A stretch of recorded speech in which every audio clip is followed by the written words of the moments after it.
वो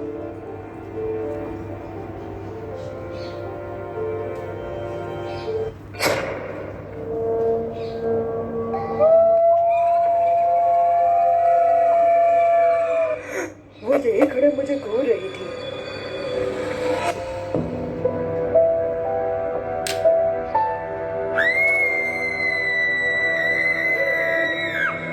I was driving on the Gaza Street.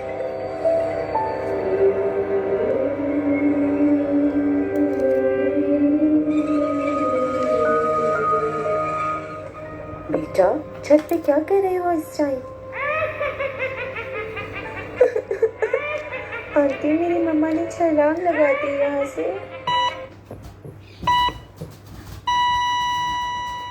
क्या हुआ, डर गए हो?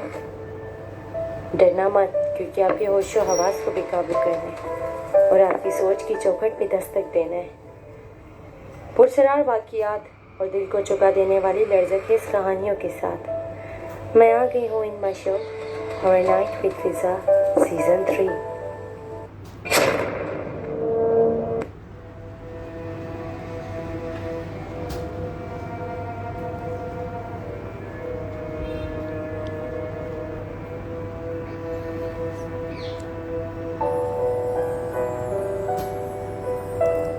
वो बिना रुके बेतहाशा रोए जा रहा था।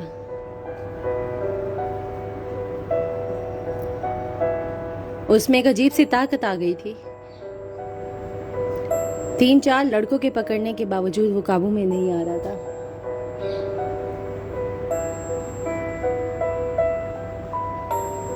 उसके चेहरे के खदोखाल बदलते जा रहे थे। कभी वो रोता था, कभी चीखता था।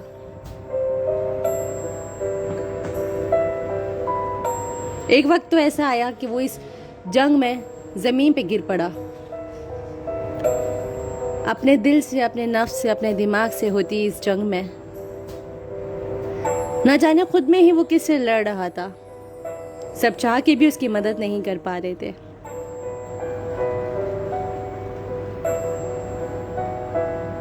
फारिस, उठो मेरे भाई, खुदा का वास्ता, तुम्हें क्या हो गया है?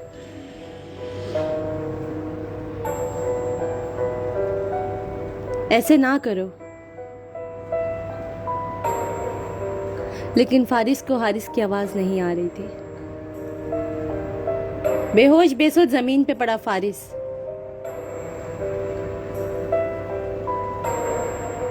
जिंदगी और मौत की कशमकश में लटका हुआ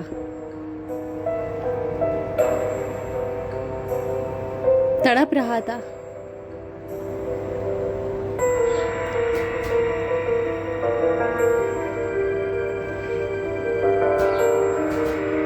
ये वाकया जो फारिस के साथ पेश आया, ये कहानी है 4 दोस्तों की। मुनीबा, अलिशबा, हारिस और फारिस। स्कूल टाइम से ये चारों बहुत अच्छे दोस्त थे। मुनीबा और अलिशबा तो आपस में बहुत अच्छी सहेलियां थी, लेकिन हारिस और फारिस ना सिर्फ दोस्त थे बल्कि आपस में भाई भी थे।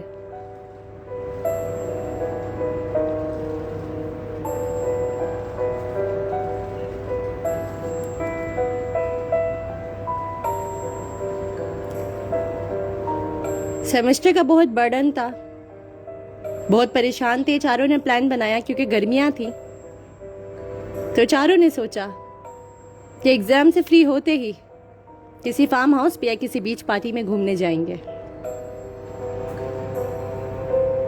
ये 4 और इनके मजीद कुछ दोस्त आमादा हो गए।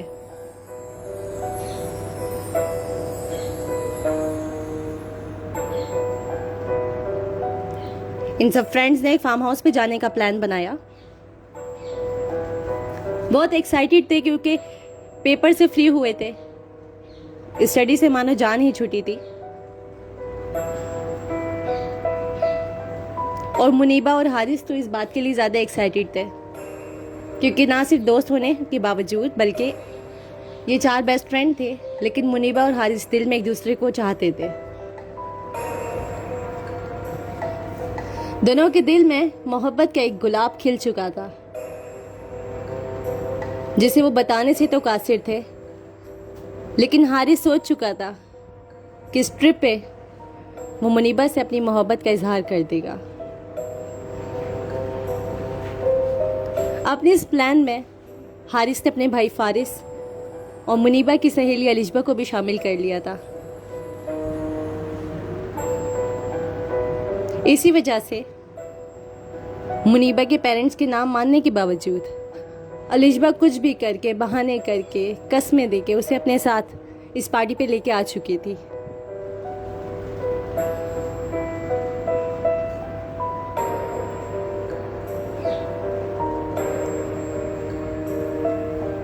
असर के बाद पैकिंग करके खाने का कुछ सामान अपने साथ लेके ये चारों दोस्त गाड़ी में म्यूजिक सुनते हुए, बहुत चिल करते हुए फार्म हाउस के लिए निकल गए। बाकी फ्रेंड्स को भी कॉल की, उन्होंने भी कहा हाँ हम राह में गामजन है, रास्ते की तरफ चल रहे हैं, कोशिश करेंगे कि ईशा से पहले हम भी फार्म हाउस पहुंच जाए। ये फार्म हाउस सिंध के इलाके घारों में वाक़या था।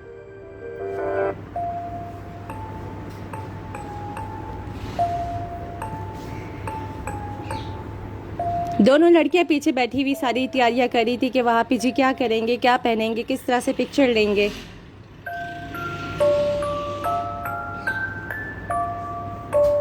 और ये दोनों दोस्त अपने होंठों में सिगरेट को दबाए एक दूसरे की तरफ मुस्कुरा के देख रहे थे कि आज मेरे भाई हारिस की मोहब्बत आखिर इजहार में बदल जाएगी।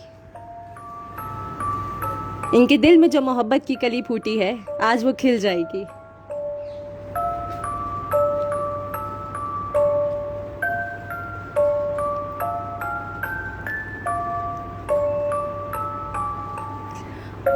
मोहब्बत के इजहार में मुलविस इस पार्टी पे जाने वाले तमाम फ्रेंड्स वहां पहुंच चुके थे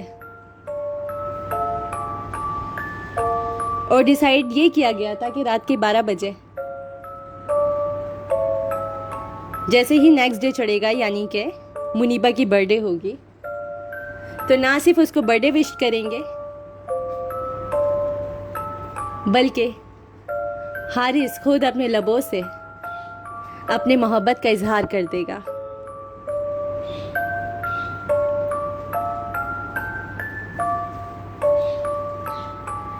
खैर, पार्टी की तरफ जाते हुए इसी इस्ना में रास्ते में एक फकीरनी आई,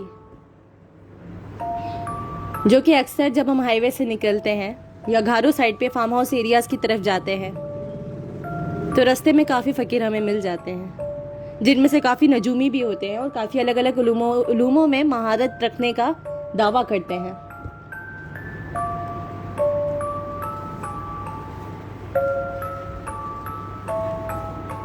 सो इनकी गाड़ी के आगे भी एक फकीरनी आ गई।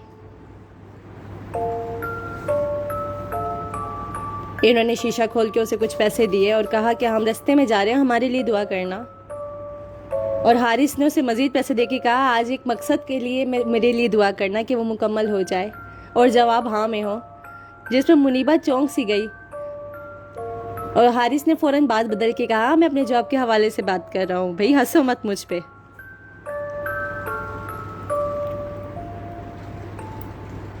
ये कह के फ़कीरनी को कुछ पैसे दिए, लेकिन उस फ़कीरनी ने पैसे लेने से मना कर दिया और वो कहने लगी अपनी खैर मनाओ और डरो, अपने इरादे को बदल लो, जो तुम आज करने जा रहे हो वो मत करना।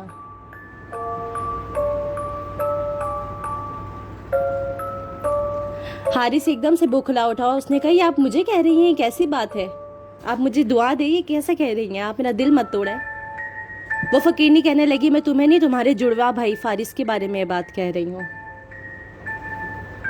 फारिस जो कि एक कूल गाय था, उसे किसी दुनिया की चीज़ से कोई लेना देना ही नहीं था, अपनी मस्ती में मशगूल रहता था।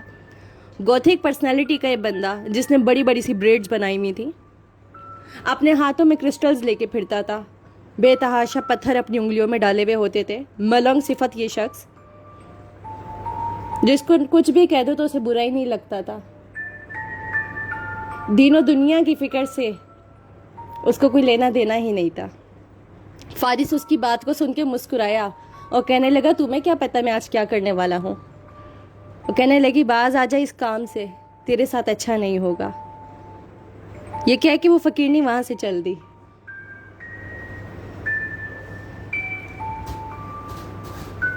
उसके जाने के बाद सारे फ्रेंड्स फारिस को देखने लगे और हारिस भी कहने लगा, अरे मेरे भाई तुम क्या करने वाले हो, ज़रा हमें भी तो बताओ।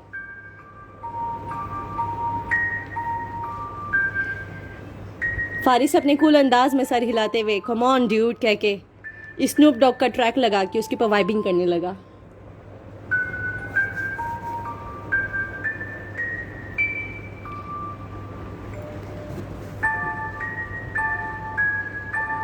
ये रास्ता ख़त्म हुआ, वो लोग फार्म हाउस को पहुंचे। सफ़र की थकावट थी। लड़कियां फ्रेश होने अपने रूम में चली गई।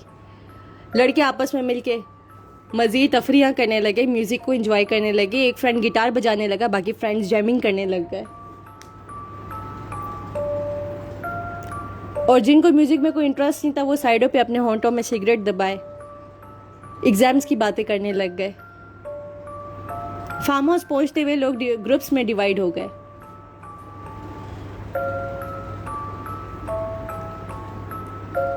सब अपने अपने फ्रेंड्स के साथ एक झुंड में एक कोनों में बैठ गए और पिक्चर्स लेने लग गए। कुछ लोग बातों में मशगूल हो गए और जो लड़के इस इवेंट को मैनेज कर रहे थे उन्हें डिनर की फिक्र लग गई कि वक्त पे खाना सबको मिल जाए।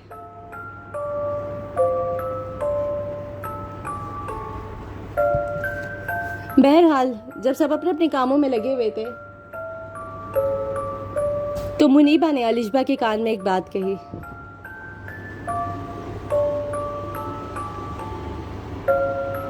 मुनीबा ने अलिशबा को बताया कि तुम्हारी जिद करने पर मैं यहाँ आ तो गई हूँ, लेकिन तुम्हें पता है मैंने अपने पेरेंट्स को इस पार्टी के बारे में नहीं बताया। मैंने बल्कि ये कहा है कि आज मैं मुनीबा अलिशबा के घर पे रुकूंगी।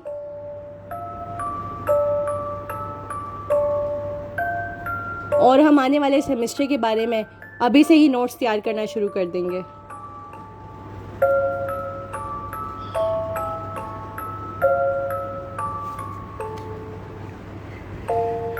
अलिशबा जिस पे बहुत गुस्सा हुई वो कहने लगी तुमने झूठ क्यों बोला? जब मैंने आंटी को फार्म हाउस के लिए मना ही लिया था तो तुम्हें क्या जरूरत थी झूठ बताने की? अलिशबा ने कहा कि ऐसा तुम्हें नहीं करना चाहिए था, इस तरह से तुमने आंटी के भरोसे को ठेस पहुंचाई है। मुनीबा ने बताया कि तुम्हें पता है तुम्हारे मनाने के बावजूद एंड टाइम पे तो उन्होंने मना कर दिया था। तो मैं डायरेक्ट बाबा के पास गई और मैं उन्हें बताया कि हम सेमेस्टर की तैयारी करेंगे, नेक्स्ट सेमेस्टर के लिए नोट्स बनाएंगे, इसलिए मेरा जाना बहुत ज़रूरी है और मज़ीद दोस्तें भी आ रही हैं।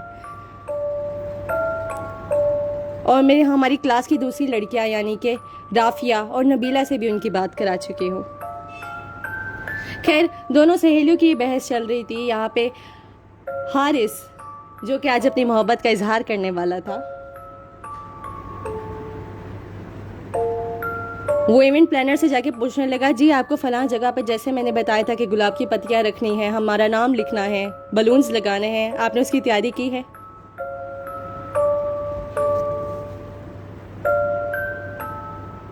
तो इवेंट प्लानर्स कहने लग गए, जी हाँ, ये इवेंट प्लानर्स वैसे कोई ख़ास दूर से नहीं आए थे, बल्कि इनकी यूनिवर्सिटी के कुछ स्टूडेंट्स थे जिन्होंने काम शुरू किया था। बहरहाल वो कहने लगे, जी हाँ सर, इस फार्म हाउस के बैक साइड पे लॉन के कोने पे हमने बहुत प्यारा सा सेटअप किया है, जहाँ पे आप लोगों के बैठने का इंतज़ाम भी है, आप लोगों के लिए बहुत प्यारी डेकोरेशन है और एक केक है जिसके ऊपर आई लव यू मुनीबा लिखा हुआ है। सो आप बिल्कुल सेटिस्फाई हो जाए और परेशान ही हो। आपकी मोहब्बत को अंजाम तक पहुंचाना अब हमारी जिम्मेदारी है।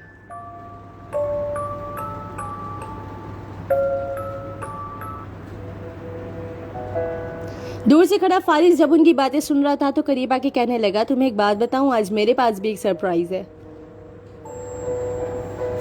सब कहने लगे, अच्छा फारिस बताओ जी क्या सरप्राइज है? फारिस अपने बैग के पास गया और एक डब्बा निकाल कर लाया।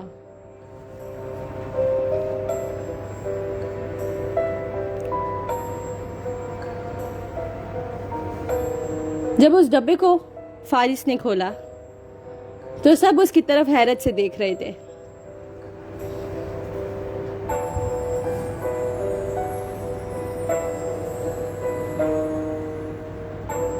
क्योंकि उस डब्बे के अंदर एक ओजा बोर्ड था जिसको स्प्लिट बोर्ड भी कहते हैं,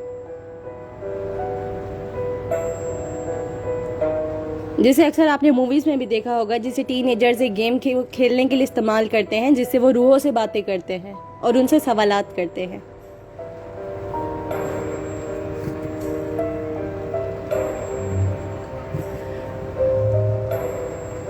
फारिस की इस हरकत पे लड़कियां तो फौरन से घबरा गईं और कहने लगी, अरे भाई ये क्या है, इसे हमने फिल्मों में देखा है, खुदा के लिए ये गेम ना खेलना, हम जिंदा अपने घर लौट के जाना चाहती हैं।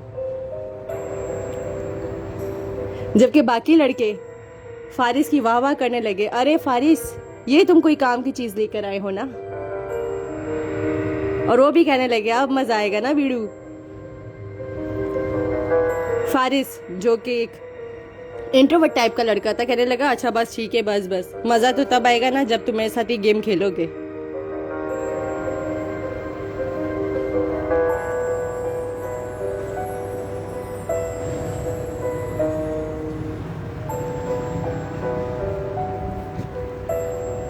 सारे आमादा हो गए, कहने लगे, हाँ भाई क्यों नहीं, आज तो ये लाजमी खेलेंगे। वैसे भी इस पार्टी में है ही क्या, या तो म्यूजिक है, या जैमिंग है, या बोनफायर सेशन है। हम यहाँ पे क्या दिखे, या तो हम आपस में अपने रोज के मामूल की तरह वैसे ही जैसे चाय के कोनों पे बैठ के बातें करते हैं वो कर रहे हैं, या फिर यहाँ हसीन लड़कियों की अदाएं देख रहे हैं। फिलहाल तो हम इस मूड में बिल्कुल भी नहीं है। तो फारिस तुमने बहुत अच्छा किया जो तुम ये ओजा बोर्ड लेकर आ गए।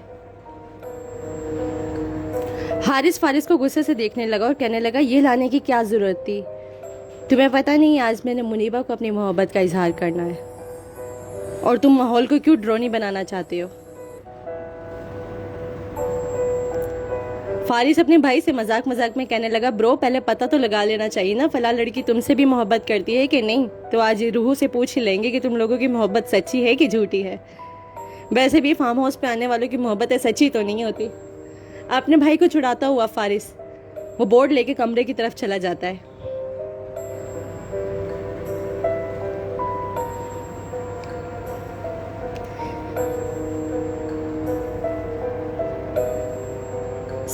डिनर का वक्त आता है, बारबेक्यू का अरेंजमेंट होता है, सब खाने पीने की तैयारियां कर रहे होते हैं, दिन भर के भूखे होते हैं, सफर से थके हुए आए हुए होते हैं। ये सब अपने अपने डिनर में मशगूल हो जाते हैं और डिनर करते हैं। ताहम जब तक वो डिनर कर रहे हैं, आप सबसे मेरी रिक्वेस्ट है, अगर इस लाइव शो को आप अभी सुन रहे हैं तो क्लाइमैक्स पे जाने से पहले इसे अपने फ्रेंड्स के साथ शेयर कर दीजिएगा, क्योंकि मैं भी चाहती हूँ आपके फ्रेंड्स के ग्रुप्स यहाँ पे आ जाओ और इसे एंजॉय करें।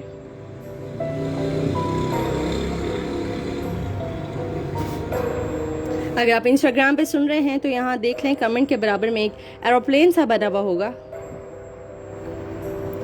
वहाँ पे क्लिक करें, अपने फ्रेंड्स को टैग करें, मेंशन करें, उन्हें बुलाएं। तो मैं स्टोरी के आगे मजीद हिस्से की तरफ बढ़ती हूँ।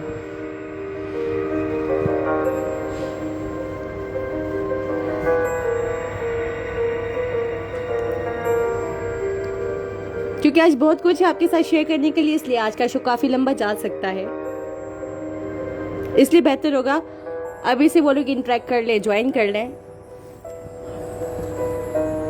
ताकि मुझे और मजा आए आपको बताने में। डिनर करने के बाद होता कुछ यूं है,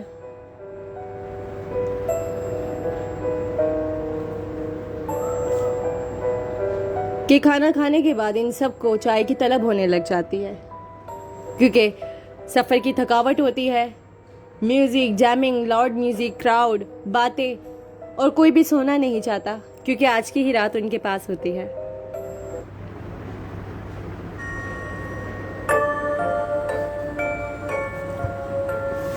वो लोग चाय पीते हैं।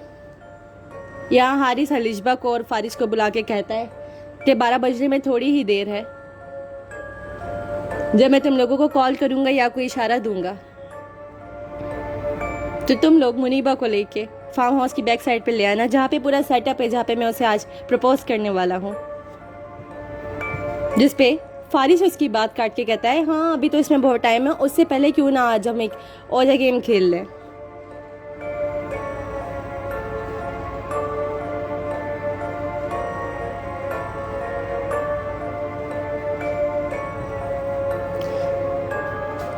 फार्म हाउस के कॉमन रूम में ये तमाम फ्रेंड्स जमा हो जाते हैं। फारिस बॉक्स में से अपना ओजा बोर्ड निकाल के सबके सामने फ्लेक्स करते हुए हीरो बन के सबसे आगे बैठ रहा होता है और पहले ही कह देता है, जो भी डरेगा वो यहाँ से चला जाए, क्योंकि आज हम रूहों से बातें करेंगे।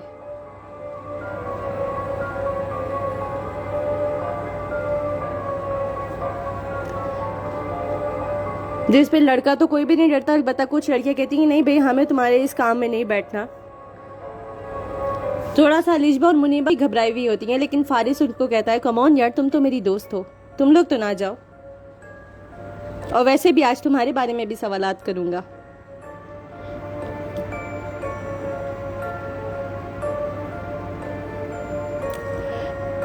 जब लड़कों का बहुत बड़ा हुजूम आ जाता है तो वो कहती, नहीं शायद हमें चले जाना चाहिए, क्योंकि हमें मालूम है तुमने जो आज रूहों के साथ मजाक और बेहुदा सवालात करने हैं उसको सुनने की हम काबिलियत नहीं रखते। खैर सारे लड़के हॉल में जमा होते हैं और लड़कियां अपने अपने रूम्स में जाके रेस्ट करने लग जाती हैं।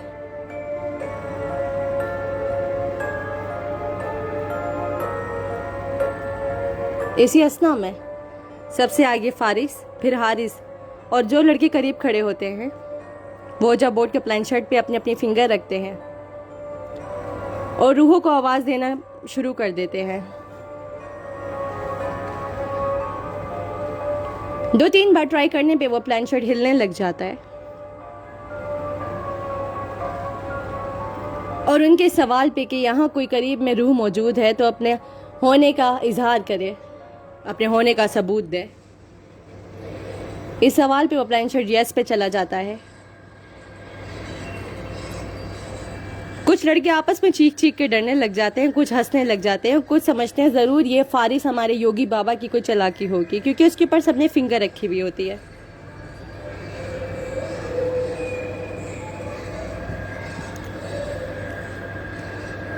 इसलिए ये एक्सपेक्टेड होता है कि कोई भी फ्रेंड शायद इनमें से अपनी फिंगर की फोर्स से उसको हिला रहा हो, मूव कर रहा हो, क्या पता वो आप वाकई में खुद से मूव ना हो रहा हो। ऐसे ही मज़ीद सवालात का तसलसल जारी रहता है। वो अपनी अपनी प्राइवेट क्वेश्चनों से पूछने लग जाते हैं।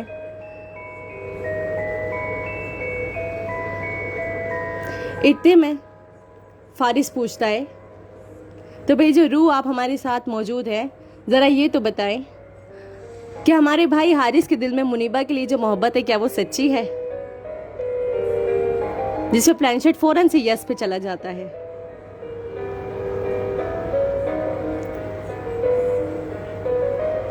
जिस पे हारिस थोड़ा सा ब्लश करने लगता है। फिर फारिस सवाल करता है, क्या मुनीबा भी हारिस को प्यार करती है? जिसपे प्लानशेट फौरन से नो पे आ जाता है। हारिस को गुस्सा आने लगता है और कहता है, ये तुम मजाक करो, मुझे पता है तुम्हारी बेहूदगी है।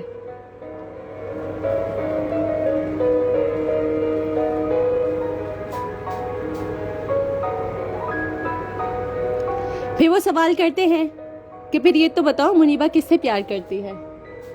जिसे प्लानशेट मूव होने लगता है और सबसे पहले एच पे आता है, फिर ए पे आता है, फिर आर पे आता है, फिर आई पे, फिर एस पे। हारिस कहता है, अच्छा भाई अब तुमने मेरा ही नाम लिख दिया है, ये तो तुम्हारी ड्रामेबाजियां हैं। ये सारी बातें मुनीबा सुन रही होती है और वो बाहर आती है। वो कहती है, हारिस से तुम सबके सामने मेरा नाम लेके क्या क्या बातें कर रहे हो?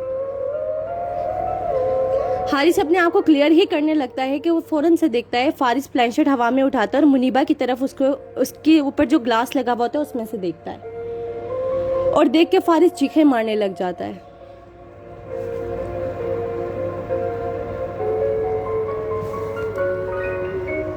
हारिस चीखता है, फारिस मेरे भाई तुम्हें क्या हुआ? फारिस कुछ कह ही नहीं पाता। फारिस फौरन ठंडा सा हो जाता है, उसके मुंह से मुसलसल झाग निकल रही होती है, उसकी तबीयत बिगड़ जाती है, वो चीख रहा होता है,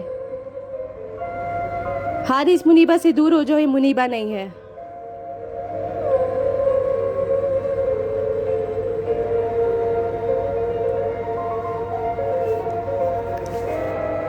ये सारे दोस्त उसके पास जमा हो जाते हैं। हारिस की इस वक्त ये हालत होती है कि हारिस फौरन अकड़ रहा होता है, अपने हाथ पाँव को टेढ़ा मेढ़ा कर रहा होता है। कुछ लड़के वहाँ पे जो कि मेडिकल डिपार्टमेंट के होते हैं वो कहते हैं कि इसे कोई दौरा आ रहा है, मिर्गी का दौरा है, हमें फौरन हॉस्पिटल इसको लेके जाना होगा।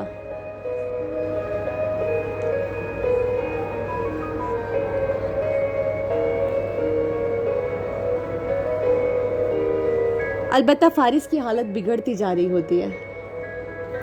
फारिस बेकाबू हो रहा होता है। फारिस का ब्लड प्रेशर फौरन से चेक करते हैं तो उसका ब्लड प्रेशर 80 पे जा रहा होता है, जो कि एक मरने की स्टेज होती है।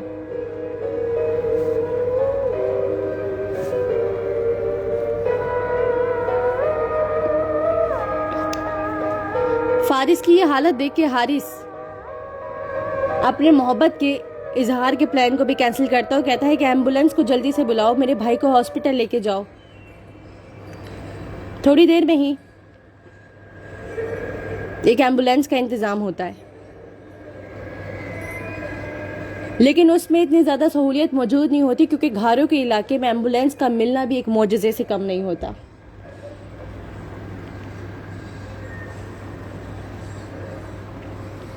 ये लड़के फौरन फारिस को एम्बुलेंस में डालते हैं।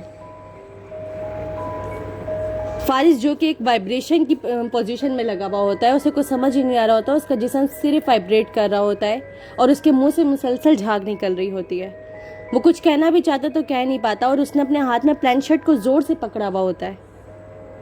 उसे वो कहते हैं, फारिस बेटा रिलैक्स हो जाओ, इस प्लान शर्ट को छोड़ दो, लेकिन उसके हाथ अकड़ चुके होते हैं।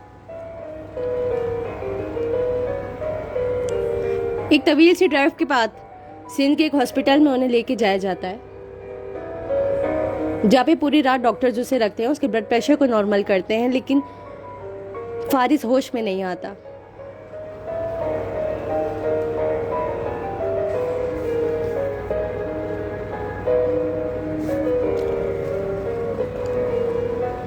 अगले दिन सुबह ही वो लोग कराची वापस आते हैं, घर वालों को इन्फॉर्म करते हैं। हारिस फोन करके घर में बताता है कि फारिस मेरे साथ है, उसकी रात को तबीयत खराब हो गई है। ओझा बोर्ड के बारे में वो कोई जिक्र नहीं करता और कहता है कि इस वक्त हम उसे आगा खान हॉस्पिटल में लेकर आए हैं, आप जल्दी से यहाँ पहुंच जाए। घर वाले सारे हॉस्पिटल में पहुंच जाते हैं। डॉक्टर्स बताते हैं कि अभी वो इस वक्त बिल्कुल ठीक है, उसकी नॉर्मल कंडीशन है, लेकिन हमें समझ नहीं आ रहा वो क्या कह रहा है, हमें उसकी बात नहीं समझ आ रही। जब घर वाले फारिस के पास जाते हैं और कहते हैं बेटा तुम क्या कह रहे हो डॉक्टर से, तो वो रो रो के कहता है मामा मुझे वापस जाना होगा, वो मेरे साथ है, मुझे उन्हें गुड बाय कहना होगा, वरना वो जाएंगे नहीं। मामा दरवाज़ा खुला रह गया है, मामा मुझे वो दरवाज़ा बंद करना है, मामा मुझे वापस लेके जाए। घर वाले कहते हैं फारिस बेटा ये तुम कैसे बहकी बहकी बातें कर रहे हो, कौन से दरवाजे की बात कर रहे हो। वो कहता है मामा द गेट ऑफ हेल, मैं जहन्नुम के दरवाजे खोल आया हूँ, मामा मुझे वापस जाना है, मामा मुझे किसी भी तरीके से ले जाए, मुझे उन्हें गुड बाय कहना है, उन्हें भेजना ज़रूरी है, मामा मैं मर जाऊंगा, वो मेरे साथ है।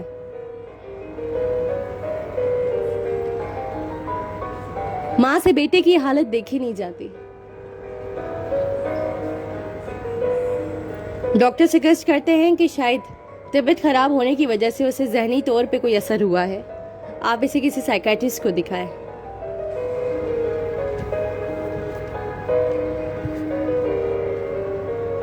साइकेट्रिस्ट जब उसका चेकअप करते हैं, उसे सवालात करते हैं,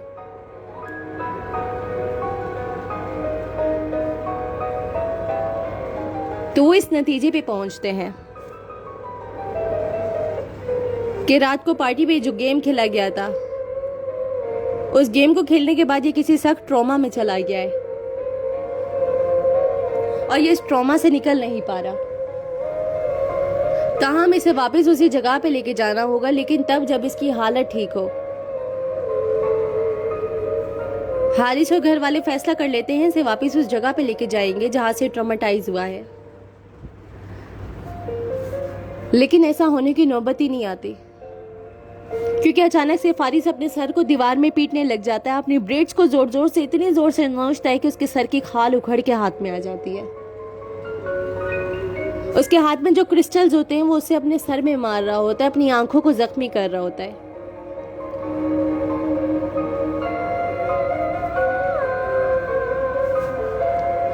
फारिस को उसी हॉस्पिटल के साइको वार्ड के उस कमरे में शिफ्ट करना पड़ जाता है जिसकी दीवारों पे फोम लगा होता है, ताकि वो अपने आप को मजीद हार्म ना पहुंचा सके।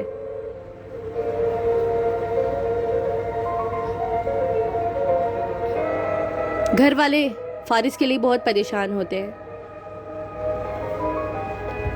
इस कंडीशन में 1 हफ्ते तक फारिस रहता है और उसके बाद दिल की धड़कन बंद होने की वजह से हारिस अपने जुड़वा भाई फारिस को खो देता है।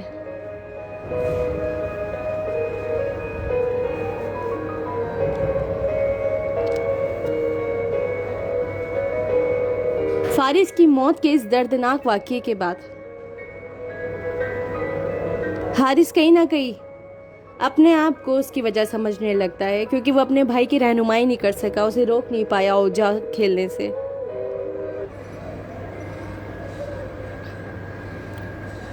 वो दिल इतना सख्त कर लेता है कि वो तो अपने इजहार मोहब्बत को भी छोड़ देता है।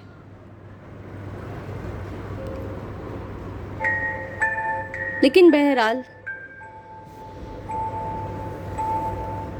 वक्त गुजर जाता है। हारिस की और मुनीबा की भी शादी हो जाती है, लेकिन फार्म हाउस पे गुजारी उस रात को वो अपनी पूरी जिंदगी नहीं भुला सकते। ये कहानी जो मैंने आपके साथ शेयर की है,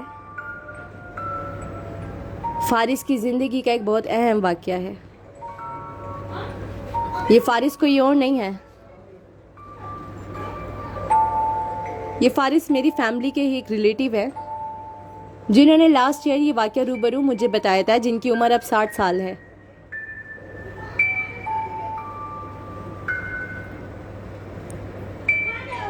फारिस और मुनीबा शादी के बाद पाकिस्तान से शिफ्ट हो गए थे। अब वो बर्मिंघम में रहते हैं। इस वक्त फारिस की तबीयत बहुत ख़राब है, क्योंकि उनकी उम्र काफ़ी ज़्यादा हो चुकी है। आप सबसे मेरी रिक्वेस्ट होगी कि उनके लिए दुआ लाजमी कीजिएगा।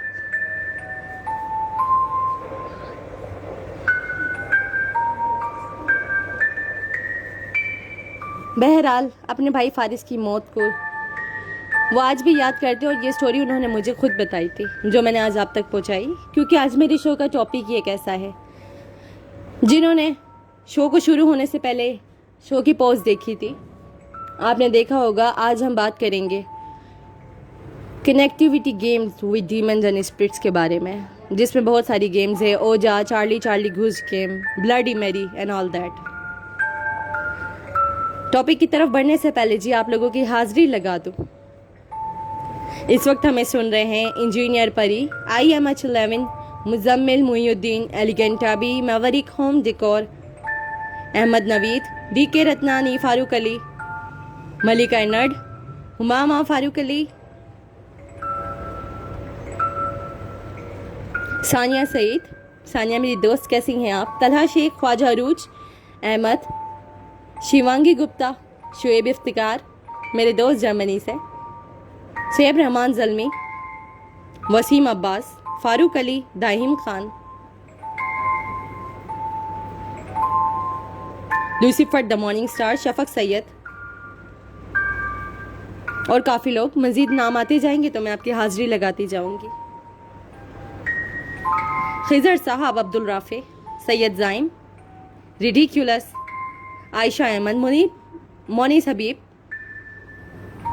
सुफियान गाबा,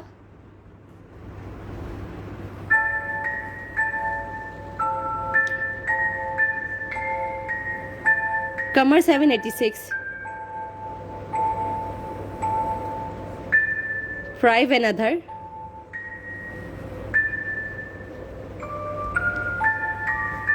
तमाम लोग जो मुझे इस वक्त सुन रहे हैं, आपकी समातों का बहुत ज़्यादा शुक्रिया, जिन्होंने मुझे आज सुनना शुरू किया है। आप लोगों को बताती चलूँ, horror night with Fiza is basically a horror show based on paranormal activities and real life events, जिसमें मैं फिजा आपकी होस्ट, आपकी दोस्त,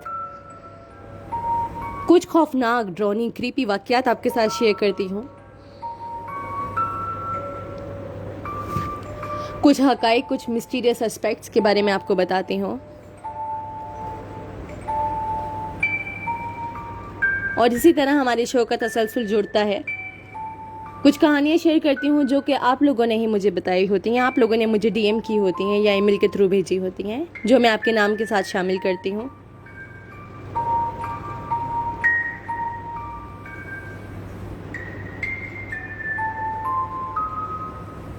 तो आज भी कुछ कहानियाँ लेके आई हूँ, लेकिन आज का जो टॉपिक है कनेक्टिविटी गेम्स, वो डीमंस एंड स्पिरिट्स, उसके बारे में बात करूँगी। लेकिन उससे पहले आप मुझे एक बात बताएं, do let me know, Instagram पे और फेसबुक पे क्या आप लोगों को मेरी आवाज़ क्लियर आ रही है? क्या आप लोग मुझे सुन पा रहे हैं? ताकि मैं टॉपिक की तरफ बढ़ूँ तो ऐसा ना हो मेरी आवाज़ में कोई डिस्टॉर्शन हो और आप लोग मुझे सुन ना पाए। फारूक अली, आप बताइएगा।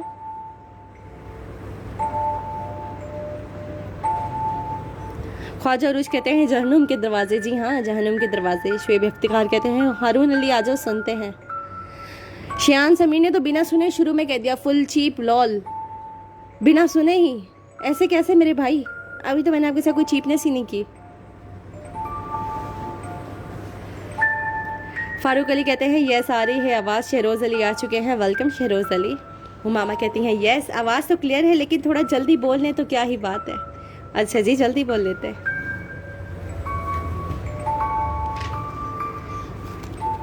सो अपने रिसर्च जर्नल को खोल के आज के टॉपिक की तरफ बढ़ूंगी।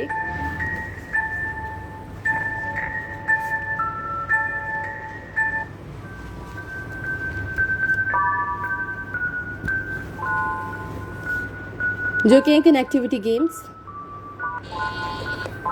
जिसके अंदर बहुत सारे गेम्स आते हैं, लाइक ओजा, Charlie Charlie game. Charlie game तो मैंने भी काफ़ी बार खेला है। और अगर किसी ने मेरे यूट्यूब चैनल पे मेरा वो हॉरर व्लॉग देखा हो तो उसके अंदर मैंने चार्ली गेम ही खेला था, जो लास्ट ईयर बकरा ईद का था।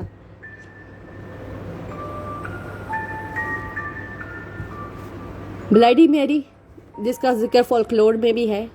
कोकोरी Sam Paul the octopus, magic 8 ball, और इस तरह के काफ़ी सारे गेम्स खेले जाते हैं रूहों से बात करने के लिए, डीमन से बात करने के लिए, कनेक्टिविटी करने के लिए।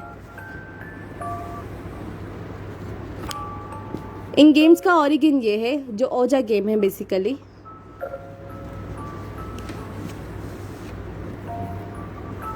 सईद तुफैल कहते हैं मैं सहरी बना रहा हूँ। जी बना ले सहरी।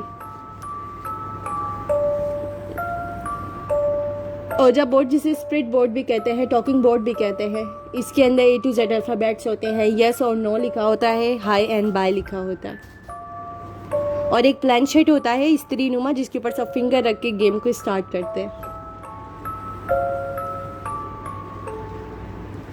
इस गेम को एक अमेरिकन स्पिरिचुअलिस्ट,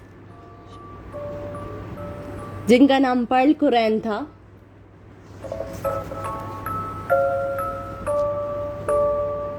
उन्होंने वर्ल्ड वॉर 1 में इस गेम को मुतारिफ करवाया था।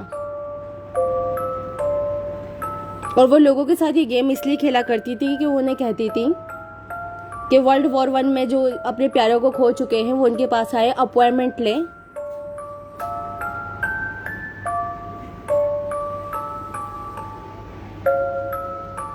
और अपने जो बिछड़े हुए हैं उनसे बात करें। इस गेम को साइंटिफिक कम्युनिटी ने बहुत ज़्यादा क्रिटिसाइज किया था।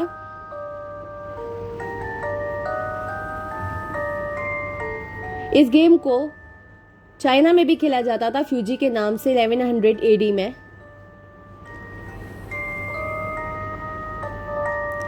इस गेम का नाम जब ओजा रखा था तो ये एक इजिप्शियन वर्ड है जिसका नाम है गुड लक।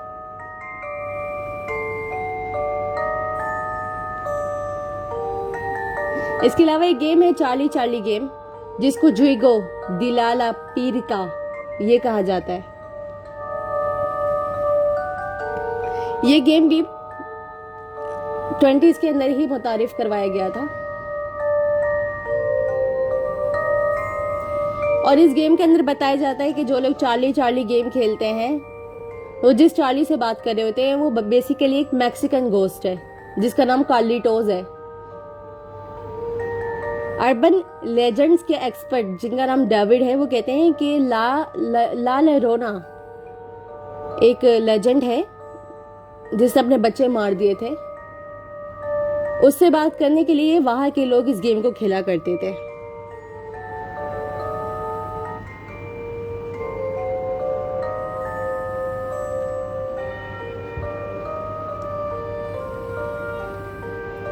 2015 में इस गेम को खेलने से 500 लोगों के मरने की रिपोर्ट हुई थी कि दुनिया के डिफरेंट हिस्सों में 500 लोग हैं जो इस गेम को खेलने के बाद किसी ना किसी वजह की 22 मर गए। फिजियन मिनिस्ट्री ऑफ एजुकेशन ने तो इस गेम को बैन भी कर दिया था और फिजियन मिनिस्ट्री वालों ने एक उनके टुआवा में टीचर्स थे उनको बकायदा प्रिजन हुई थी इस गेम को स्टूडेंट्स के साथ खेलने की वजह से।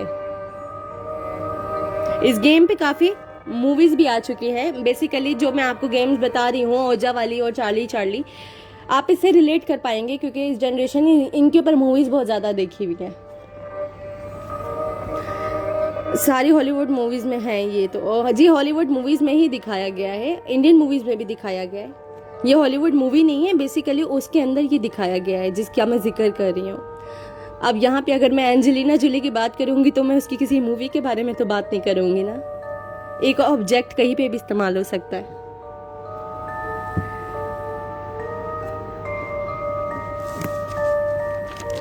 इसी तरह एक गेम है ब्लडी मैरी जिसके अंदर शीशे में देख के ब्लडी मैरी को बुलाया जाता है और ब्लडी मैरी से बातें की जाती हैं। और काफ़ी सारे गेम्स है, Paul the octopus, magic 8 ball. आपको ये गेम्स के बारे में तो पहले से पता होगा, मेरा बताना ज़रूरी नहीं है क्योंकि जब आप इस शो को सुन रहे हैं तो आप भी एक बहुत बड़े रिसर्चर होंगे, आप भी बहुत बड़े हॉरर फ्रीक होंगे।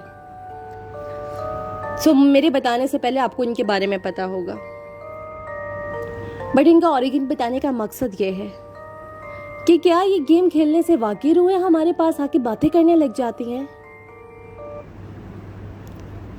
Do let me know comment section में ज़रा बताएं आपकी क्या सोच है, क्या वाकई रूहें हमसे बातें करने लग जाती हैं या फिर वो सारी ड्रामाटाइज चीज़ें बनाई हुई होती हैं और ऐसा कुछ नहीं होता और जो खेलते हैं ये गेम्स उनके साथ जो भी होता है वो एमी मजाक होता है।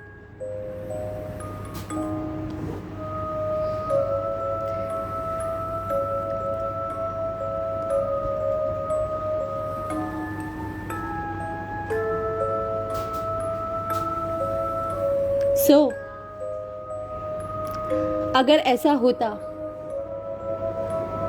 कि कनेक्टिविटी गेम्स खेलने की वजह से हम रूहों से बातें करने लग जाते तो दुनिया की अदालतों में बहुत बड़े बड़े केसेस पड़े हुए हैं जिनके एविडेंस नहीं है और उनको बताने वाले दुनिया से जा चुके हैं, तो उनका हल तो आराम से निकल आता। हमारे वकील साहब ओजा बोर्ड लगाते, अदालत में उनसे बात करते और जायदाद के सारे बंटवारे हो जाते।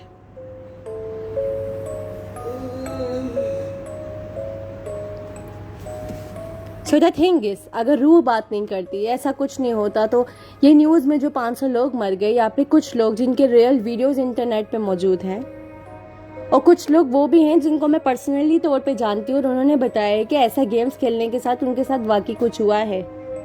And I know that 70% of them are going through a mental problem maybe, but the remaining 30% are not fake. कुछ तो है, तो वो जो कुछ है उसके बारे में जरा आज एक बात कर दूं। उरूज कहती हैं नो, वे दिमाग का फतूर है सब, हाई कोर्ट में ओजा बोर्ड लगाओ। रूह नहीं होती, हमजाद जरूर होता है। जी हाँ, हमजाद होता है। सो द थिंग इज, ऐसा मैं आपसे ये कहूँगी कि आप कभी भी प्रैक्टिकल करने बैठ मत जाना। And do not try this at home और समवेयर और एनीवेयर, क्योंकि कोई वजह ही है जो मना किया जाता है।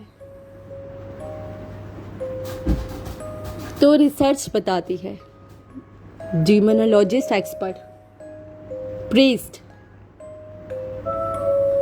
और वो तमाम लोग जो इन उलूमों में महारत रखते हैं वो बताते हैं कि जब ये कनेक्टिविटी गेम्स खेले जाते हैं तो एक डीमन है,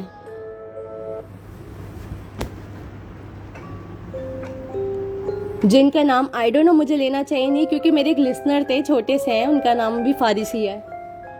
वो मुझे कस्में दे के कह रहे थे, जब हम ये रिसर्च कर रहे थे, मुझे कस्में दे के कह रहे थे, मिस फिजा प्लीज आप ये नाम नहीं लेंगी, क्योंकि ये बड़ा स्ट्रॉन्ग डीमन होता है और बड़ा डेंजरस होता है, ये नाम लेने से ना वहाँ पहुँच जाता है।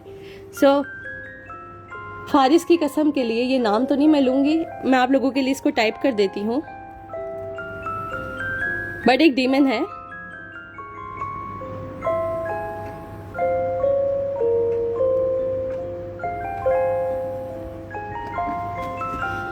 जिसके बारे में बताया गया है, डिमोनोलॉजिस्ट एक्सपर्ट्स बताते हैं, प्रीस्ट बताते हैं कि ये कनेक्टिविटी गेम जब इस दुनिया में आए हैं, ये अब से नहीं बहुत पहले टाइम से खेले जा रहे हैं।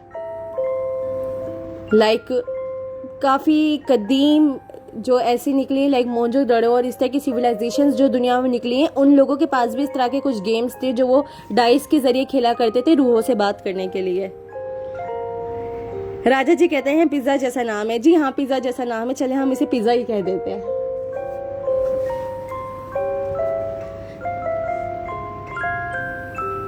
सो इसके बारे में मैं अभी आपको थोड़ा सा इंट्रोडक्शन देती हूँ कि जिसका हम पिज्ज़ा कह रहे हैं वो बेसिकली है क्या चीज़। अपने इस शो के लिए जब मैंने पोस्ट की थी तो मैंने एक पिक्चर अपलोड की थी, एक स्टैचू था जिसका हाथ हवा में था और दूसरा हाथ उसने अपने सीने पे रखा हुआ था। वो इस डीमन का रियल स्टैचू है और इस डीमन को एक मूवी है, इंग्लिश मूवी, जिसका नाम था द एग्जॉर्सिस्ट, और मेरी जिंदगी की ये सबसे ड्रोनी मूवी है जो मैंने आज तक देखी है। बचपन में देखी थी। उसके अंदर उस मूवी का मैं आपको थोड़ा सा क्राइटेरिया बताती हूँ। 1818 में फ्रैंकिनस्टाइन, उनकी किताब थी द मॉडर्न प्रोमेथियस बेस्ड। 1818 में इनकी थी द मॉडर्न प्रोमेथियस, ये थी बेस्ड ऑन डिमोनोलॉजी। इसके अंदर उन्होंने एक स्टोरी बताई थी जिसके अंदर रोनाल्डो नाम की एक यंग लड़की थी जो पोसेस्ड हो गई थी 14 महीने के लिए, और उसको इसी डीमन ने पोसेस किया था और वो एग्जॉर्सिस्ट मूवी के अंदर उसको दिखाया गया है बकायदा। सो इसका जो स्टैचू भी था वो एक एंशियन मेसोपोटामियन सिविलाइजेशन थी जिसकी खुदाई के दौरान इस डीमन का स्टैचू निकला था। इस डीमन के बारे में बताया जाता है कि जो मेसोपोटामियन थे, इस मजहब के लोग इसकी पूजा करते थे, वर्शिप करते थे। ये king of demons of wind, यानी हवाओं पे काबिज जो शैतान होते हैं, शैतान के चीले होते हैं, ये उनका किंग है। मेसोपोटामियम का एक गॉड और भी है जिनका नाम हमवावा है, उसका ये भाई है, हम्बी का बेटा है। इसकी आइकोनोग्राफी ये है कि इसकी बॉडी एक इंसान की है, सर जो है वो शेर से और कुत्ते से तशबीह रखता है। इसको जिन लोगों ने देखा है वो बाकायदा बताते हैं कि उन्होंने इस तरह की एक मखलूक देखी है। इसके 2 पर हैं, स्कॉर्पियन टेल है, बिच्छू जैसी दुम है, राइट हैंड जो है वो हवा में है और जो लेफ्ट हैंड है वो डाउन है।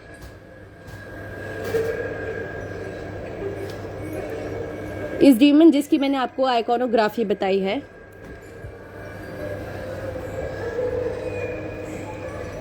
ये डीमन बेसिकली करता क्या है, इसकी क्वालिटी क्या है। फर्स्ट ऑफ ऑल, कोई भी गेम अगर हम ना खेलें, अगर हम ये तसव्वुर कर ले कि मेरा फला शख्स इस दुनिया से जा चुका है जो मुझे बहुत याद आता है और मैं उससे बात करना चाहता हूँ, और आपको अजीबो गरीब तरीके से वो शख्स दिखाई देने लगे,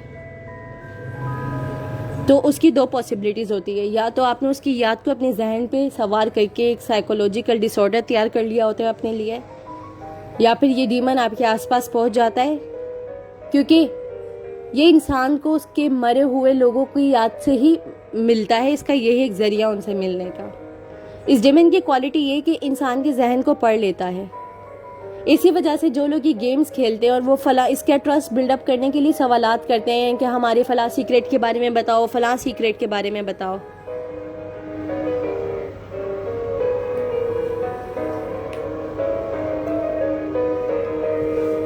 तो ये उन लोगों को इसी तरीके से बताता है कि ये कि ह्यूमन साइकोलॉजी है। जब हम किसी से कोई सवाल करते हैं, अगर मैं किसी से पूछती हूँ कि हाँ तुम मुझे जानते हो तो ज़रा मेरी अम्मी का नाम बताना, तो मेरे दिमाग में फ़ौरन से ट्रिगर होता है, मेरी अम्मी का नाम आ चुका होता है मेरे माइंड में। सो ये डीमन क्या करता है, जहन को पढ़ने की काबिलियत रखता है और ये फ़ौरन से झट करके आपको जवाब बता देता है जो आपके ही दिमाग में मौजूद होता है। इसको जितने भी डिमोलॉजिस्ट एक्सपर्ट्स ने पकड़ा है, उन्होंने इसी तरीके से पकड़ा है कि वो जो भी सवाल करते थे उसका जवाब गलत अपने दिमाग में सोच लेते थे, और इस बात को उन्होंने प्रूफ किया था बाकायदा कि ये वो नहीं है जिन्हें हम समझ के बात कर रहे हैं, ये कोई और है।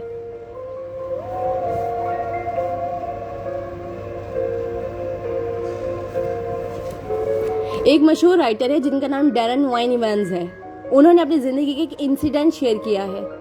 उन्होंने कहा कि ये गेम ओजा उन्होंने खेला था और उन्होंने बाकायदा वो चीज़ भी देखी थी जो इस गेम के थ्रू उनसे बात कर रही थी, और उन्होंने उसे पकड़ लिया था और वो उन्हें डिफरेंट लालच दिया करती वो कहती थी कि मुझे अपने घर के बंदों को मारने की इजाज़त दे दो, उसके बदले में तुम्हें जन्नत दिखाऊंगा। और वो कहते थे मुझे पता नहीं चलता था मैं किस कंडीशन में चला जाता था, और मैं कहता था हाँ तुम आज मेरे पेरेंट्स को मार दो, आज मेरे बहन भाई को मार दो, और जब वो उनको नुकसान पहुंचाता था और मैं कहता था आप जन्नत दिखाओ, तो वो मुझे आगे से कहता था my heaven lies in hell. Darren Wayne Evans बताते हैं कि उन्होंने अपनी ज़िंदगी में एक इंसिडेंट ये देखा था कि एक बार उन्होंने देखा उनकी जो छोटी बेटी थी वो बाथ टब में लेटी हुई थी और वो कोई चीज़ थी जो उसको पानी के अंदर मुसलसल खींच रही थी।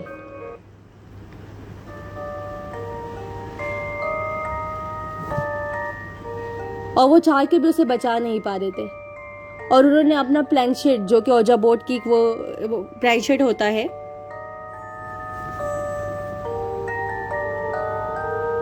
उसको उठा के देखा तो यही डीमन उनकी बेटी को तकलीफ पहुंचा रहा था। और ये बड़े मशहूर फेमस राइटर हैं और इनका आर्टिकल इंटरनेट पे मौजूद है। आजकल कुछ भी गूगल करना मुश्किल नहीं है।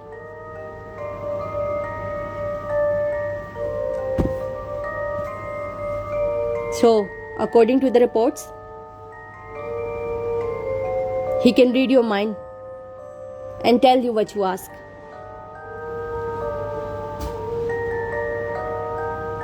और जिन लोगों ने इसे देखा है, सफर किया है, वो इससे डरते हैं, कांपते हैं। और इसका स्टैचू आज भी मौजूद है। And I don't want you guys to take his name because he is the real one, he is the dangerous one. यहाँ पे मैं आपके साथ एक स्टोरी शेयर करना चाहूँगी जो कि मेरे लिस्टर ने मुझे भेजी थी। उसके बाद मैं शो का एंड करूँगी बिकॉज 3 बजने वाले, पता ही नहीं चलता। बात करते करते बातों का तसलसल इतना लंबा चला जाता है, 1 घंटा 1 मिनट में यूँ करके फुर करके पढ़ लगा के उड़ जाता है। राजा जी कहते हैं एक जिन होता है जो सबकी शक्ल अपना लेता है। हम लोगों के इलाके में उसको मसान बोलते हैं। उसके बारे में बताएं। राजा जी उसको आपके इलाके में मसान कहते हैं, लेकिन उसको छलावा भी कहते हैं। छलावे की हिस्ट्री ये है कि छलावे को रेक कहा जाता है। बेसिकली ये एक जिन होता है और ये मोस्टली बकरी, कुत्ता, जानवर की शक्लों में आपके सामने आते हैं और सिर्फ किसी को कोई नुकसान नहीं पहुंचाते, सिर्फ इंसानों को तंग करते हैं। बाकी नुकसान आपको कोई भी नहीं पहुंचा सकता क्योंकि आप अशरफुल मखलूक हैं और इस हकीकत को आप जानें।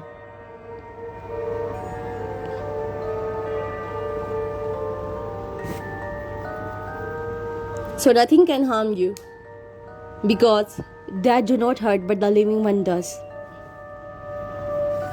छलावे के बारे में आपको थोड़ा सा बता देती हूँ। इसको रेक कहते हैं। ये जिन होता है, ये आपके सामने किसी की भी शक्ल में आ सकता है। कुत्ता, बिल्ली, बकरी, आपकी फुप्पो, आपकी खाला। बहुत से ऐसे वाकयात हैं जो मैंने अपने शो में भी शामिल किए हैं। तो उसके अंदर मैंने बताया था कि एक वाकया था, वो उनके मामू की शक्ल में बार बार आके पानी मांग रहा था, तंग कर रहा था। तो इसको पहचानने का तरीका मैं आपको बताती हूँ। पहचानने का तरीका ये होता है कि ये जब आपके सामने किसी की भी शक्ल में आते हैं, इनकी जो आंखों के डेले होते हैं, पुतले होते हैं, ये मुसलसल कंटिन्यूसली हिलते रहते हैं। इनकी आंखें नहीं ठहरती। और दूसरी बात ये मुझे एक मेरे जानने वाले अंकल हैं, हलवाई हैं, जो कराची में ही होते हैं।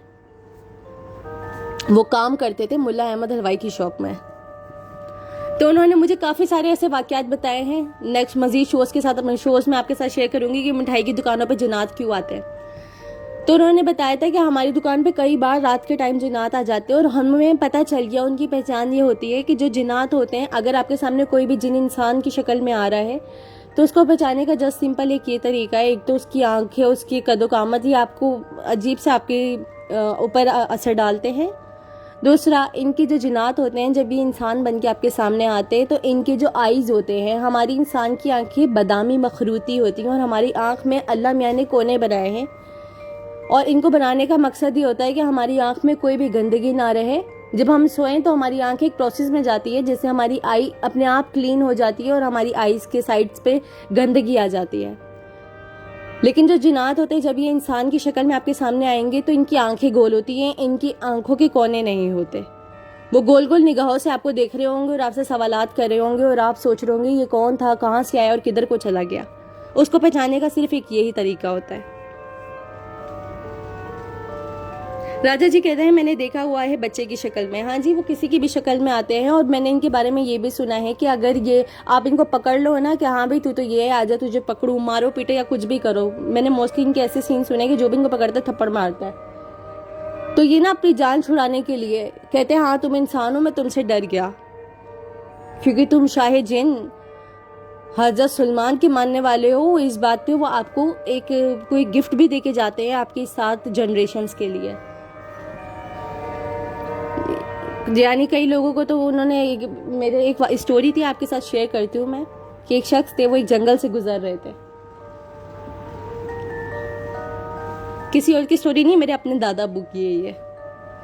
तो वो जंगल से गुजर रहे थे चकवाल में। क्योंकि हम लोग पंजाबी हैं बेसिकली, तो मेरे दादा अब्बू चकवाल में हुआ करते थे और वो मगरिब के बाद अपने घोड़े के ऊपर बैठ के जंगल से लकड़ियां लेके जा रहे थे।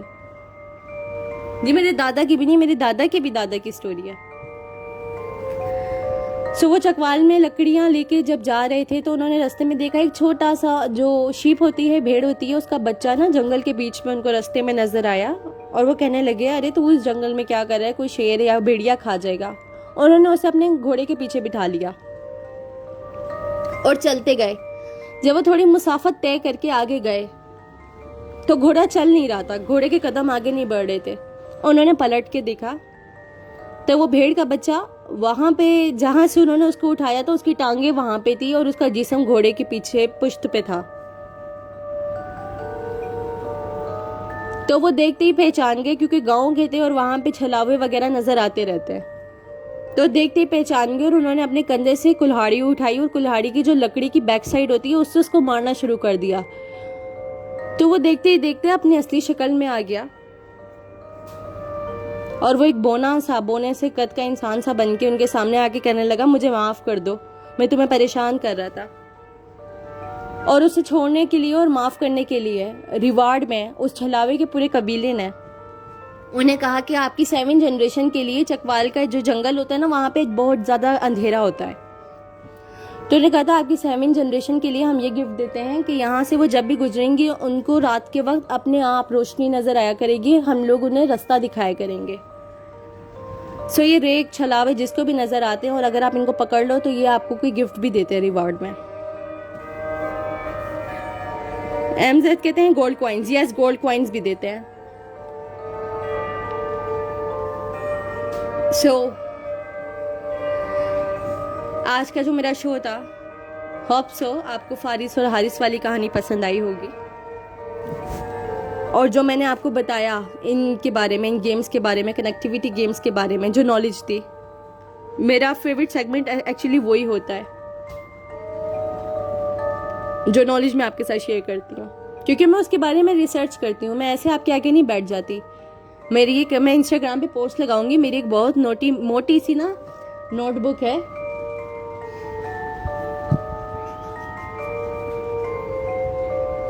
जिसके अक्सर आप लोग ये कागजों की भी आवाज सुनते हैं। इसके अंदर मेरे ख्याल में मैं आपको थोड़े से टाइटल्स पढ़ के बताती हूँ।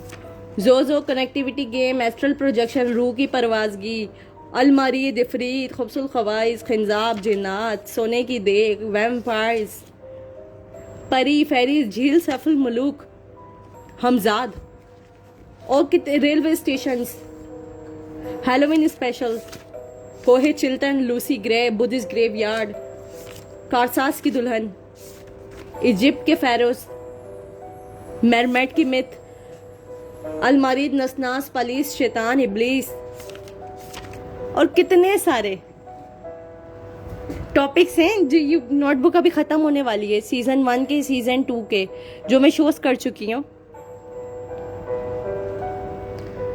तो ये सारे इसके अंदर रिटन है। तो जब मैं आपके सामने ये लेके टॉपिक्स बैठती हूँ ना, स्पेशली ये वाले जो जैसे आज का था एक्सोर्सिज्म के हवाले से और इसके हवाले से, कनेक्टिविटी गेम्स के हवाले से, तो मैं इनकी रिसर्च करती हूँ, इनके बारे में स्टडी करती हूँ, आर्टिकल्स रीड करती हूँ, पॉइंट्स लिख के आपके सामने बैठती हूँ। एमजा कहते हैं sell this book to me, ये मैं आपको सेल नहीं करूँगी, मैं आपको वैसे गिफ्ट कर दूँगी। एमजेड आप बहुत अच्छे, बहुत नाइस है, आप मुझे काफ़ी टाइम से सुन रहे हैं। और सीरियस में बताऊँ तो एमजेड और ऐसे काफ़ी जो मेरे लिसनर है ना, जो मुझे सुनते हैं, आप लोगों की वजह से दिल करता है मेरा मैं शो करूँ, वरना आप लोग जा चुके, मैंने जानते हैं कि मैंने 1 साल का गैप लिया है सीज़न 3 को करने में। सबको लगता है मैंने गिव अप कर दिया, मैं लेज़ी हूँ, लेकिन मैं आपको ट्रस्ट में एक बात बताऊँ, लास्ट ईयर शब बारात का ही दिन था, रात को मैं शो कर रही थी, आप लोगों ने सुना था। उस शो के नेक्स्ट डे मेरे दादाबू की डेथ हुई थी। जो लोग आप मुझे शुरू से सुनते हैं, फॉलो करते हैं, आप लोगों ने मुझसे बहुत अफसोस भी किया था, आप लोग जानते हैं, शुरू से सुनने वाले मेरे लिस्टनर, स्पेशली इंस्टाग्राम वाले। तो वो जो मैंने लास्ट शो किया था ना सीज़न 2 का, और दादा की जब उससे नेक्स्ट डे ही दादा की डेथ हुई थी और उनके 20 साल अरफा था, पहली बरसी थी। अल्लाह पाक उनके दर्जात बुलंद फरमाए, जन्नतुल फिरदौस में उन्हें आला मकाम अता करे, आप उनके लिए दुआ कीजिएगा। उनके डेथ के बाद मैं इतनी वीक पड़ गई थी कि मैं कुछ भी नहीं करना चाह रही थी, मैं अपनी स्टडी तक छोड़ चुकी थी। इस शो का सीज़न 3 ये मैंने 1 साल बाद किया है। मेरे फ्रेंड्स सब कहते हैं अरे भाई तुम तो इतनी क्रेजी थी उसको लेके, सब मजाक उड़ाते थे कि क्या करती रहती हो, हर कोई हॉरर फ्रीक नहीं होता। लेकिन मैं किसी को बता ही नहीं सकती कि उस इंसिडेंट से निकलने के लिए मुझे कितना वक्त लगा है। मैं अपना फोकस ख़राब कर चुकी थी। अभी जो आपकी होस्ट और दोस्त आपके सामने है, शायद बहुत ख़राब होस्ट है। शायद सीज़न 1 की होस्ट बेहतरीन थी, सीज़न 2 की बेहतरीन थी, क्योंकि प्यारों के जाने की वजह से इंसान बहुत टूट जाता है, बड़ी हिम्मत करके आगे बढ़ता है। यहाँ पे मेरे पास एक लाइव रिक्वेस्ट आई है सईदा सना की, let's see what she says.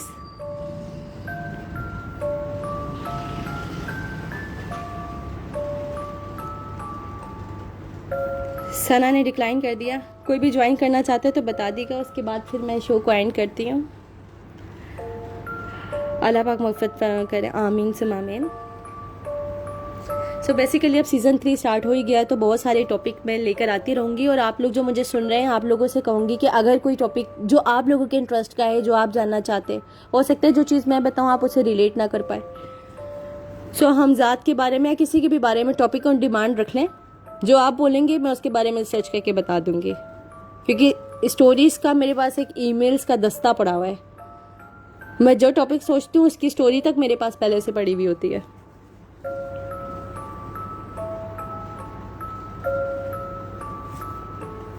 So topic on demand का एक सेशन भी रख लेंगे, जो आप टॉपिक बताएंगे हम उस पर बात किया करेंगे।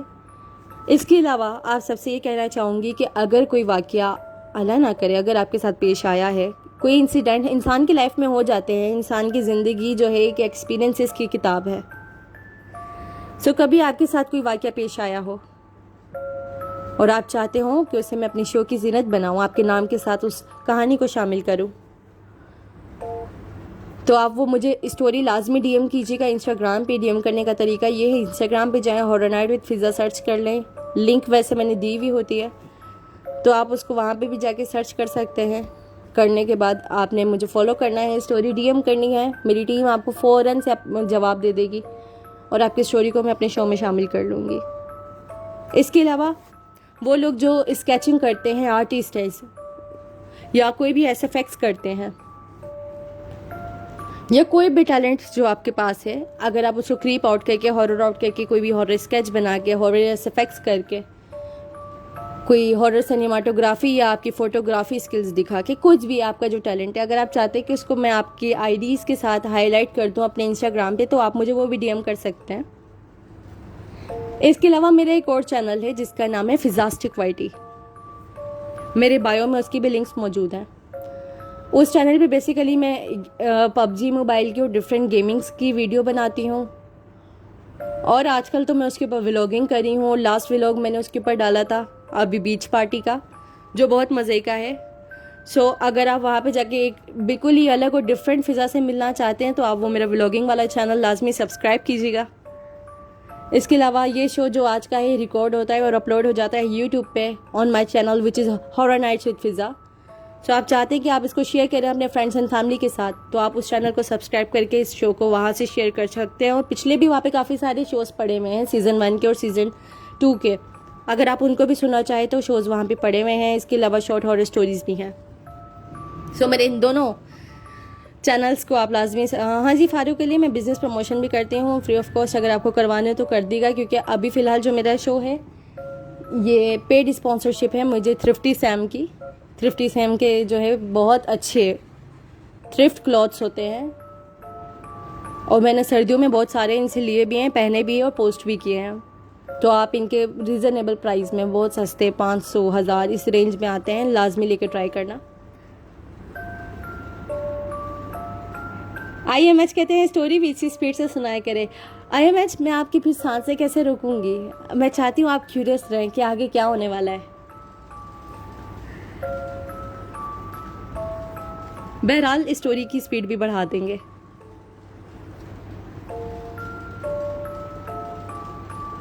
हाँ, तो भूत पर खुद यकीन नहीं तो बताए क्या। ख्वाजा उरूज कहती हैं हाँ यकीन नहीं है। अब मैं चाहती हूँ आपके साथ कोई भी एक्सपीरियंस ना हो। मैं आपको खुद बताऊँ मैं भी यकीन नहीं करती, लेकिन इस बात को मैं नहीं झुटला सकती कि जहाँ इंसान हैं, इंस हैं, वहाँ जिन भी हैं। कुरान इस बात की गवाही देता है। मुख्तलिफ मज़ाहिब के मुख्तलिफ फ़िक्र अमल के लोग बताते हैं कि यहाँ इस दुनिया में एक और भी मखलूक है जिसे हम देख नहीं सकते।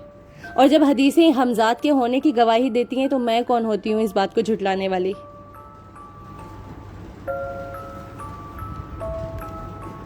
बहरहाल रात के 3:10 हो चुके हैं,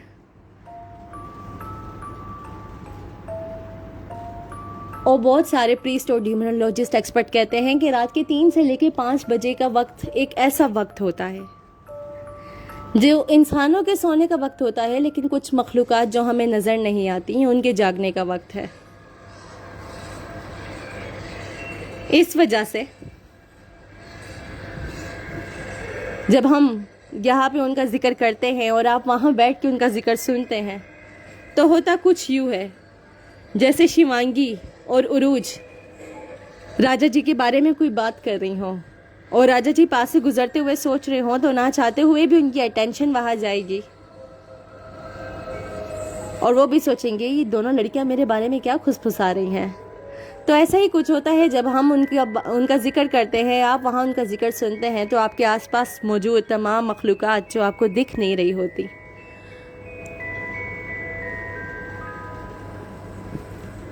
वो आपकी तरफ मुतवज्जह होती हैं और सोचती हैं आया इस शख्स को क्या पड़ी है हमारे बारे में जानने के लिए, हमारी भी तो एक दुनिया है। तो इस वजह से अगर अभी आपको ऐसा महसूस हो रहा है कि आपके पर्दे के पास खड़ा हुआ कोई आपको देख रहा है, तो डरना मत।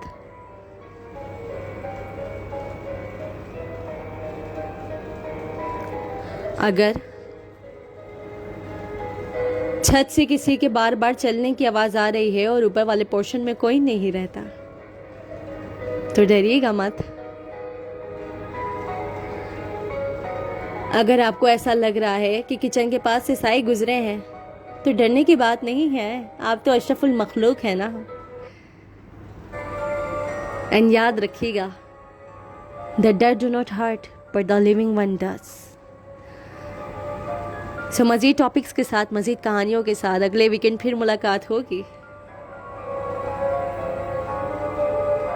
तब तक अपनी होस्ट, अपनी दोस्त फ़िज़ा को इजाज़त दें। टिल देन अपना बहुत ख्याल रखें। बाय बाय, टेक केयर, अल्लाह हाफिज़।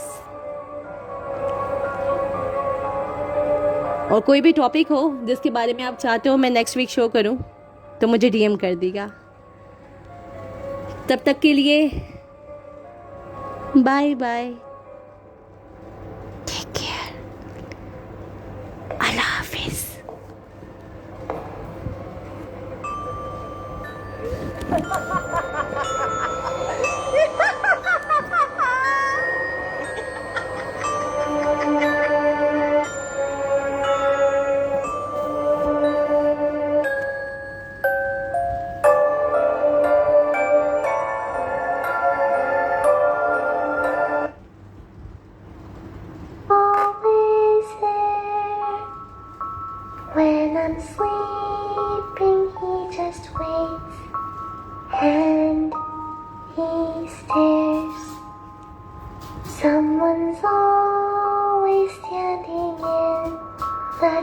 darkest corner of my room.